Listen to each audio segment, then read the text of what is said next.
Of inheritance chapter number 6 class 12। इस chapter में DNA क्या होता है, रिसर्च डीएनए के जेनेटिक मटेरियल पर रिसर्च क्या किया हुआ, आरएनए वर्ल्ड क्या होता है। आरएनए का मतलब होता है राइबोसोमल न्यूक्लिक एसिड। फिर इसके बाद आता है रिप्लिकेशन, ट्रांसक्रिप्शन, जेनेटिक कोड, फिर ट्रांसलेशन होता है, फिर रेगुलेशन ऑफ जीन एक्सप्रेशन होता है। फिर इसके बाद आता है ह्यूमन जीनोम और उसके प्रोजेक्ट के बारे में, यानी ह्यूमन जीन के बारे में कितने रिसर्च हो चुके हैं और उसके ऊपर क्या क्या प्रोजेक्ट बने। फिर इसके बाद आता है डीएनए फिंगर प्रिंटिंग, यानी डीएनए फिंगर प्रिंटिंग क्या आती है। तो ऑल ओवर अगर बात करें तो 10 टॉपिक हम लोगों को पढ़ना है। पहला पढ़ना डीएनए के बारे में, डीएनए के ऊपर क्या क्या स्ट्रक्चर हुआ, डीएनए को जेनेटिक मटेरियल क्यों कहा जाता है, और आरएनए वर्ल्ड मतलब बताना है। फिर रिप्लिकेशन पढ़ना, ट्रांसक्रिप्शन, जेनेटिक कोड, ट्रांसलेशन और रेगुलेशन ऑफ जीन एक्सप्रेशन, यानी जीन अपने आप को कैसे एक्सप्रेस करता है। फिर इसके बाद आता है ह्यूमन जीनोम का प्रोजेक्ट के बारे में, फिर डीएनए फिंगर प्रिंटिंग के बारे में। अगर इसके बाद अगर बात करें तो हम लोग प्रीवियस चैप्टर में देख चुके हैं कि जो इनहेरिटेंस पैटर्न होता है जेनेटिक बेसिस ऑफ पैटर्न में, इनहेरिटेंस मतलब होता है बदलाव, पैटर्न मतलब उनके अंतर में।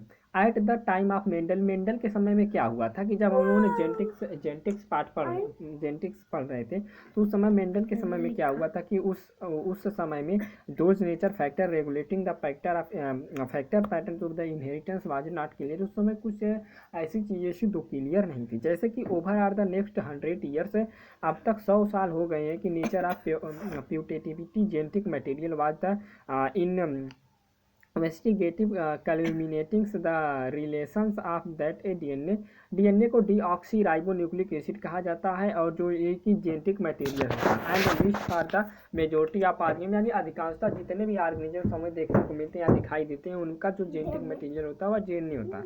एक क्लास 11 के एनसीईआरटी में क्लियर हो चुका है। Learn the nucleic acid and polymer of nucleotide deoxy ribosome nucleic acid, यानी डीएनए की बात करें तो जो डीएनए में जो डीएनए और जो राइबोन्यूक्लिक एसिड होता है, राइबोन्यूक्लिक एसिड मतलब जो आरएनए होता है, are the two type of nucleic acid, यानी दो प्रकार के न्यूक्लिक एसिड होते हैं, एक डीएनए होता है और एक आरएनए होता है। डीएनए का मतलब होता है डीऑक्सी राइबोसोम न्यूक्लिक एसिड होता है, डीऑक्सी राइबोन्यूक्लिक एसिड होता है, और आरएनए मतलब होता है राइबोन्यूक्लिक एसिड। अब इसके बाद आता है जो दो प्रकार के न्यूक्लिक एसिड हमें पाए जाते हैं, इसमें से हम डीएनए को ही क्यों जेनेटिक मटेरियल मानते हैं। DNA act as a genetic material is most of the organism, यानी अधिकांशतः जितने भी जीव दिखाई देते हैं उसमें जो डीएनए होता है वह जेनेटिक मटेरियल की तरह काम करता है। इसका क्या कारण है। आरएनए जो होता है, RNA through it also act as a genetic material in some viruses, यानी कुछ वायरस ऐसे होते हैं जिसमें आरएनए भी क्या करता है, जेनेटिक मटेरियल की तरह काम करता है। Mostly function as a material की तरह काम करता है, लेकिन मोस्टली जो आरएनए होता है वह मैसेंजर के काम करता है। मैसेंजर मतलब होता है कि मैसेज को पहुंचाने का काम करता है, लेकिन RNA has the additional role as well as, RNA जो होता है कुछ एडिशनल रोल भी प्ले करता है। आरएनए का 3 प्रकार होता है, M RNA, T RNA, RNA. M RNA का मतलब होता है मैसेंजर आरएनए, आरएनए का मतलब होता है राइबोसोमल आरएनए, टी आरएनए का मतलब होता है transfer RNA.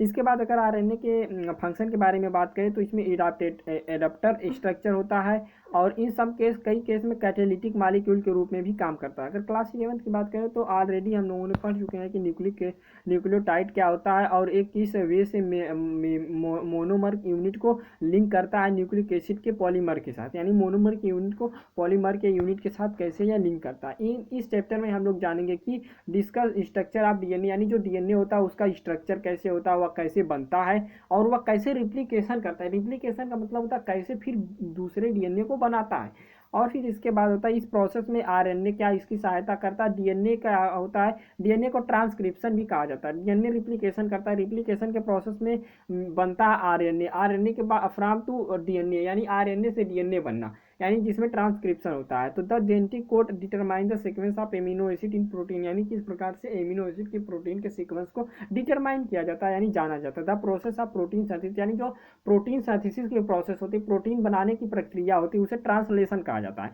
And the elementary basis of their regulation, इस रेगुलेशन के बेस की बात करें तो determination of the complete nucleotide sequence, यानी कंप्लीट न्यूक्लियोटाइड सीक्वेंस की बात करें तो जो ह्यूमन जीनोम होता है, यानी ह्यूमन जीन होता है, उसके ड्यूरिंग मतलब लास्ट डिटेक्ट करें तो has the set is a new era of the और जीनोमिक, एंड उसके नए जीन के बारे में यदि बात करें तो इन द लास्ट सेक्शन, अगर उसके एक लास्ट सेक्शन की बात करें तो essential for human genome sequencing and its consequence will also the discuss and let us a beginning as a discussion by the first understanding the structure of the most interesting molecule in the living being, that is the DNA. DNA जो होता है मतलब पूरी मतलब दुनिया में कह सकते हैं, इस वर्ल्ड में लिविंग सिस्टम में एक विशेष प्रकार का मॉलिक्यूल होता है। Subsequent section as well will be the understood that why it is a most abundant genetic material, यानी अधिकांशतः जितने भी मतलब जीव पाए जाते हैं उसका जो जेनेटिक मटेरियल होता है वह डीएनए होता है। And what A relationship with RNA, यानी डीएनए और आरएनए का क्या एक दूसरे के साथ रिलेशन होता है।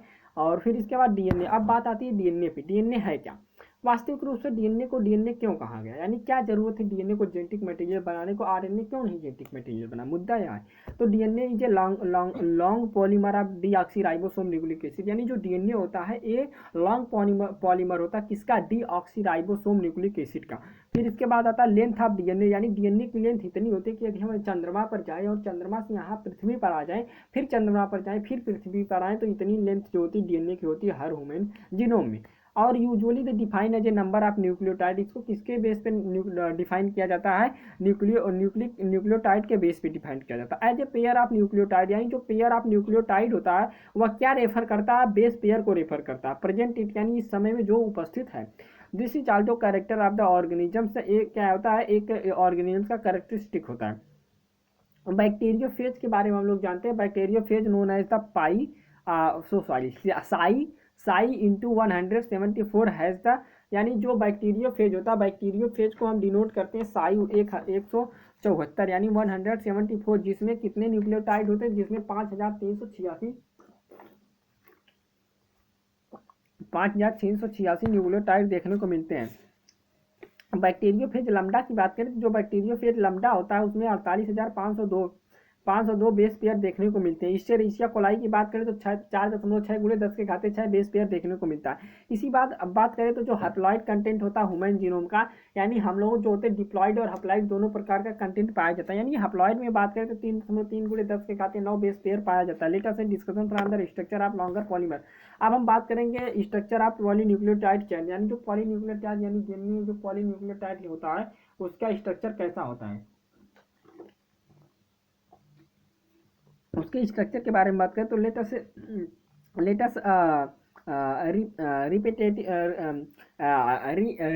Repetitive the chemical structure of polynucleotide chains and DNA और आरएनए। जो न्यूक्लियोटाइड होता है 3 कंपोनेंट होता है न्यूक्लियोटाइड में, नाइट्रोजन बेस होता है, पेंटोज शुगर होता है, और उसके बाद क्या होता है, फॉस्फेट ग्रुप होता है। यानी जो न्यूक्लियोटाइड होता है, न्यूक्लियोटाइड में 3 कंपोनेंट होते हैं, बेस पेयर कौन कौन सा, nitrogen base pair, pentose sugar और फॉस्फेट ग्रुप। पेंटोज शुगर किसे कहते हैं, पेंटोज शुगर जो होता है ये राइबोसोम के केस में जो पेंटोज शुगर होता है, राइबोसोम के केस में, इन केस ऑफ राइबोसोम जो पेंटोज शुगर होता है वह आरएनए होता है। एंड डीऑक्सीराइबोसोम ऑफ डीएनए, तो पेंटोज शुगर इसमें डीएनए और आरएनए होते हैं। प्यूरिन की बात करें तो जो एक मिनट जो न्यूक्लियोटाइड होता है, न्यूक्लियोटाइड में 3 कंपोनेंट होते हैं, नाइट्रोजन बेस होता है, पेंटोज शुगर होता है और फॉस्फेट ग्रुप होता है। There are 2 type of nitrogen base. Nitrogen जो होते हैं वे 2 प्रकार के होते हैं, कौन कौन से, प्यूरिन और पिरामिडीन। प्यूरिन जो होता है ये 2 प्रकार का होता है, कौन कौन सा, एडेनिन और ग्वानिन प्यूरिन में आते हैं। पिरामिडीन में साइटोसिन और यूरेसिल और थाइमिन। तो प्यूरिन में कौन कौन सा आ जाएगा, प्यूरिन में जो आएगा एडनिन और ग्वानिन जो होते हैं प्यूरिन में आते हैं, और पिरामिडीन में जो होता है साइटोसिन, यूरेसिल और थाइमिन आते हैं। अब बात करते हैं साइटोसाइन की। साइटोसाइन क्या होता है, साइटोसाइन जो होता है एक कॉमन होता है, किसमें, डीएनए और आरएनए में, दोनों में, यानी ये डीएनए में भी पाया जाएगा और आरएनए में भी पाया जाएगा। अब इसके बाद आता है थाइमिन जो होता है यह केवल डीएनए में प्रेजेंट होता है, आरएनए में प्रेजेंट नहीं होता है। यूरेसिल जो होता है एक केवल ये जो होता है आरएनए में प्रेजेंट होता है, किसके जगह, मतलब जैसे कहने का बात है कि जो डीएनए और आरएनए है, डीएनए आरएनए में कुछ बेस पेयर जो होते हैं वह कॉमन होते हैं। कौन सा बेस पेयर, साइटोसिन। इसमें क्या होता है, जो adenine, guanine, thymine, cytosine, uracil, हमारे पास 4-5 प्रकार के जो नाइट्रोजन बेस है, इसको नाइट्रोजन बेस को दो ग्रुप में बांटा गया। पहला हो गया प्यूरिन, दूसरा हो गया पिरिमिडीन। प्यूरिन में क्या क्या है, साइटोसिन और ग्वाइनिन। साइटोसिन एडेनिन और ग्वाइनिन जो है वह प्यूरिन के अंदर आते हैं। पिरामिडीन के अंदर जो होता है साइटोसिन, जो होता है साइटोसिन यूरेसिल और थाइमिन। साइटोसिन यूरेसिल और थाइमिन जो होता है यह पिरामिडीन के अंदर आ जाता है। अब बात आ गई कि जो डीएनए है इसके अंदर कौन कौन से नाइट्रोजन बेस पाए जाते हैं, आरएनए के अंदर कौन कौन से नाइट्रोजन बेस पाए जाते हैं। अब देखो इस पर चर्चा करें तो जो डीएनए होता है और आरएनए होता है, इसमें एक चीज का अंतर होता है। जो साइटोसिन होता है ये दोनों में कॉमन होता है, साइटोसिन आरएनए में भी देखने को मिलता है, डीएनए में भी देखने को मिलता है। लेकिन यहाँ पर एक चीज और देखने के लिए मिलती है कि जो थायमिन होती है वह केवल डीएनए में ही प्रेजेंट होती है, यूरेसिल जो होती है वह केवल आरएनए में प्रेजेंट होती है। कारण क्या है, कारण यह है कि आरएनए में थायमिन की जगह यूरेसिल हो जाएगा, यानी एडेनिन ग्वाइनिन थायमिन नहीं होगा। डीएनए में क्या होगा, डीएनए में क्या होगा, एडेनिन ग्वाइनिन थायमिन साइटोसिन, और आरएनए में क्या होगा, एडेनिन ग्वाइनिन यूरेसिल साइटोसिन। तो थायमिन की जगह यूरेसिल हो जाएगा। अब बात आता है जो नाइट्रोजन बेस होते हैं वह किसके द्वारा लिंक होते हैं, यानी किसके द्वारा अपना बंध बनाते हैं। तो जो नाइट्रोजन बेस होते हैं वह OH ग्रुप के द्वारा जुड़े होते हैं और वह पेंटोज शुगर के फर्स्ट कार्बन पर जुड़े होते हैं। पेंटोज शुगर के फर्स्ट कार्बन पर नाइट्रोजन बेस जो होते हैं वह OH ग्रुप से लिंक होते हैं। अब इसके बाद आ गया किसके through N glucosidic linker, N glucosidic linker के द्वारा जो न्यूक्लियोसाइड बनाते हैं, जो न्यूक्लियोसाइड का फॉर्मेशन करते हैं, एन ग्लूकोसिडिक ग्लाइकोसिडिक लिंकर द्वारा न्यूक्लियोसाइड पर यह जुड़े होते हैं। सच है एडेनोसिन, इसी तरह से एडेनोसिन और डीऑक्सीसिन की बात करें तो इसके बाद आता है guanosine, guanosine, cytidine, deoxycytidine, uridine or the deoxythymidine. when a pentose sugar is pentose phosphate group is linked with a OH in the 5' of the nucleotide through the phosphodiester bond। अब यहाँ पर बात क्या हुई, यहाँ पर दरअसल बात ये हुई कि क्या हुई, ये हुई कि जो पेंटोज शुगर है वह एक कार्बन से जुड़ा हुआ है, ठीक है, और एन ग्लूकोसिडिक लिंकर के द्वारा न्यूक्लियोसिडिक बॉन्ड बनाता है। अब आता है एडेनोसिन और डीऑक्सी और एडेनोसिन, ग्वाइनोसिन और डीऑक्सीग्वाइनोसिन, साइटिडीन, डीऑक्सीसाइटिडीन, यूरिडीन, डीऑक्सीयूरिडीन। या भाई जब फास्फेट ग्रुप जो है, फास्फेट ग्रुप का जो OH होता है वह 5' कार्बन से न्यूक्लियोसाइड में जुड़ता है तो फास्फोडाइएस्टर या फास्फोएस्टर लिंकेज बनाता है, जिसके करस्पॉन्डिंग जो न्यूक्लियोटाइड होता है क्या करता है भाई, डीऑक्सी न्यूक्लियोटाइड डिपेंड होता है किसके ऊपर, शुगर के ऊपर, जो शुगर प्रेजेंट है उसके ऊपर। फिर क्या फॉर्म करता है, दो न्यूक्लियोटाइड फॉर्म करता है, दो न्यूक्लियोटाइड का लिंक फॉर्म करता है। जो दो न्यूक्लियोटाइड का लिंक होता है वह कहाँ कहाँ से होता है भाई साहब, तो 3' से 5' पे होता है। जो क्या करता है, किसके बंध द्वारा जुड़ा होता है, तो फास्फोडाइएस्टर लिंक द्वारा जुड़ा होता है। और क्या करता है, डाई न्यूक्लियोटाइड बनाता है। अच्छा, more nucleotide can be joint in such as a manner to form a polynucleotide. जो कुछ न्यूक्लियोटाइड ऐसे होते हैं जो पॉलीन्यूक्लियोटाइड को बनाते हैं। अब बात आती है a polymer thus form has at one end a free, यानी इसका एक इंड जो होता है फ्री होता है। यहाँ पर स्ट्रक्चर देखो हम लोगों को दिखाया गया है पॉलीन्यूक्लियोटाइड चेन का। पॉलीन्यूक्लियोटाइड चेन का जो 5' है ये फास्फेट ग्रुप द्वारा जुड़ा हुआ है, जो 3' है वह हाइड्रोक्सी ग्रुप द्वारा जुड़ा हुआ है। अब इसके बाद आता है कि जो फास्फेट मोइट होते हैं 5 इंड जो होता है उनका शुगर से होता है, और which is refer as 5 end of the polynucleotide chain. Similarly at a other end of the polymer of the sugar है जो OH ग्रुप यानी हाइड्रोक्सी ग्रुप 3' ग्रुप द्वारा जुड़ा होता है, जो रेफर करता है 3' इंड को और पॉलीन्यूक्लियोटाइड चेन को। Backbone of polynucleotide chain is refer to the sugar of phosphate, यानी जो शुगर ऑफ फॉस्फेट यानी जो शुगर फास्फेट का शुगर होता है या बैकबोन होता है पॉलीन्यूक्लियोटाइड का, और जो नाइट्रोजन बेस होता है वह लिंक होता है शुगर के द्वारा और जो प्रोजेक्ट करता है बैकबोन को। अब बात आता है आरएनए। आरएनए जो होता है वह एवरी न्यूक्लियोटाइड में residue has the additional OH group present in the and the two second position in the ribose also in the RNA and uracil is found at a place of the thymine 5 methyl uracil। Another chemical के another दूसरे chemical का नाम की बात करें तो thiamine हो गया। फिर इसके बाद जो डीएनए होता है यह एसिडिक सब्सटेंस होता है। क्यों एसिडिक होता है, क्या ज़रूरत थी डीएनए को एसिडिक होने की? भाई ज़रूरत थी, क्या ज़रूरत थी? डीएनए जो होता है ये एसिडिक सब्सटेंस होता है। क्यों क्यों क्यों क्या क्या कारण है कि डीएनए जो एसिडिक सब्सटेंस है? कारण यह है कि इसमें जो इसका न्यूक्लियस होता है, इसके न्यूक्लियस में सबसे पहले यह आइडेंटिफाई किया गया था। किसने आइडेंटिफाई किया?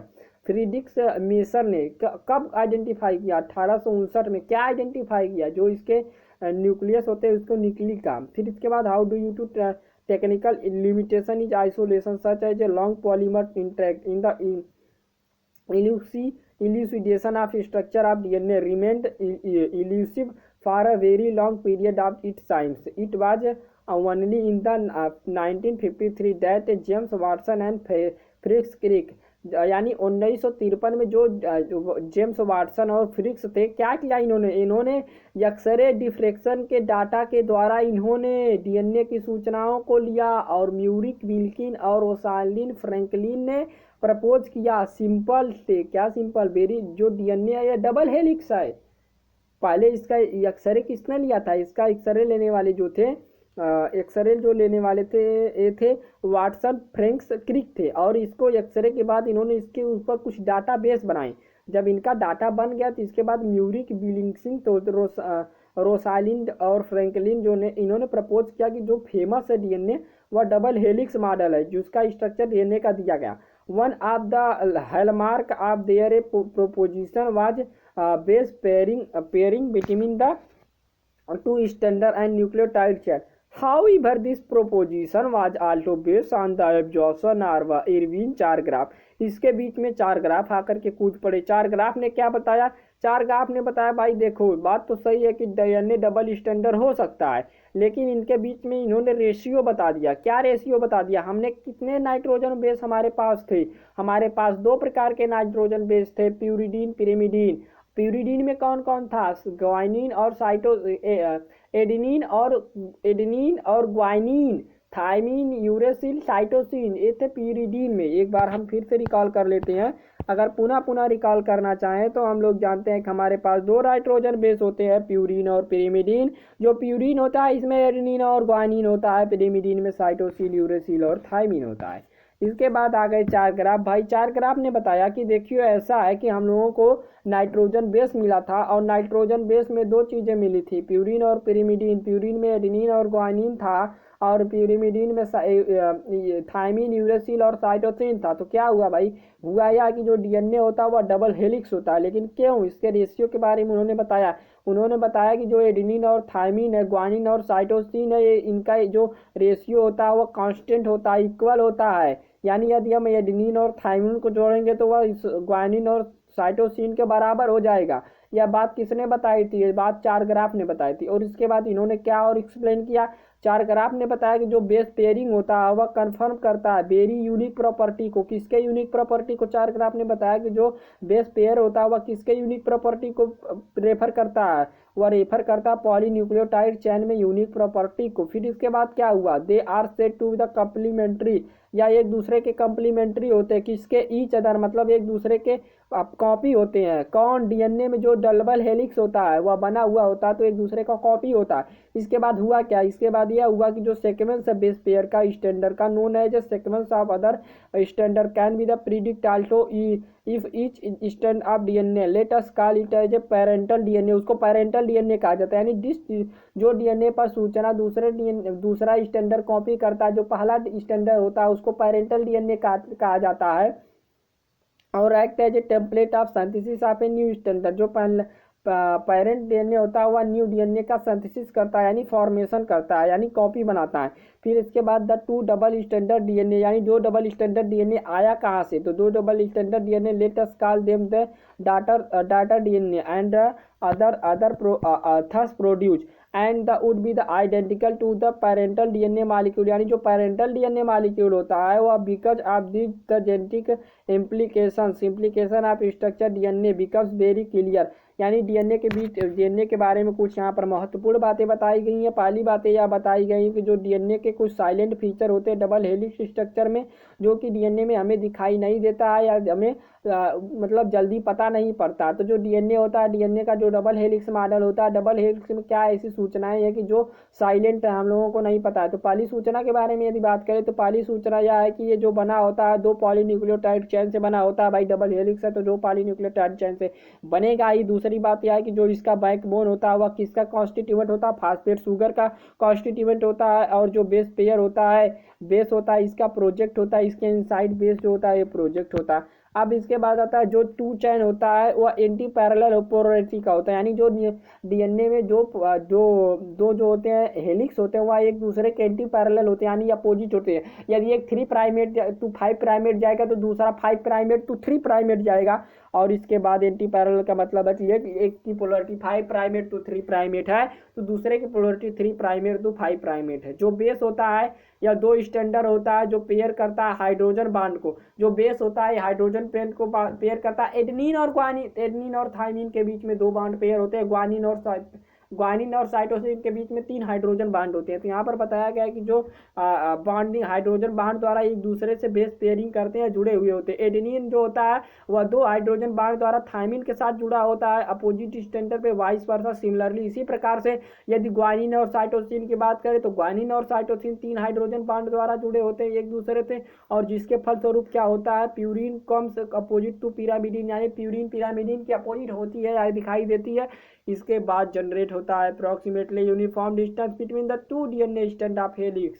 फिर इसके बाद जो चौथी बात और आखिरी बात इंपॉर्टेंट पॉइंट यहाँ पर है कि जो चैन होता है यानी डीएनए का वह राइट हैंडेड फैशन करता है, राइट हैंडेड कॉइल होता है यानी क्लॉकवाइज कॉइलिंग करता है। फिर इसके बाद पिच ऑफ द हेलिक्स यानी जो उनके बीच की लेंथ होती है यानी जो डबल हेलिक्स होता है डबल हेलिक्स के बीच की जो लेंथ होती है 3.4 एंगस्ट्रॉम की होती है या नैनोमीटर की होती है।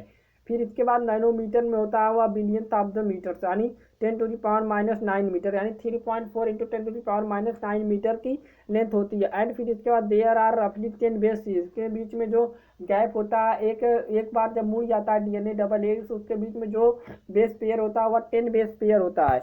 तो फिर इसके बाद आता है यहाँ पर देखिए भाई कुछ डायग्राम हमें रिप्रेजेंट किया गया है। डायग्राम को देखा जाएगा तो ये डायग्राम है डबल स्टैंडर्ड हेलिक्स का। डबल स्टैंडर्ड पॉलीन्यूक्लियोटाइड चेन बनी हुई है, एक 3 प्राइमेट टू 5 प्राइमेट जा रही है, एक 5 प्राइमेट टू 3 प्राइमेट जा रहा है।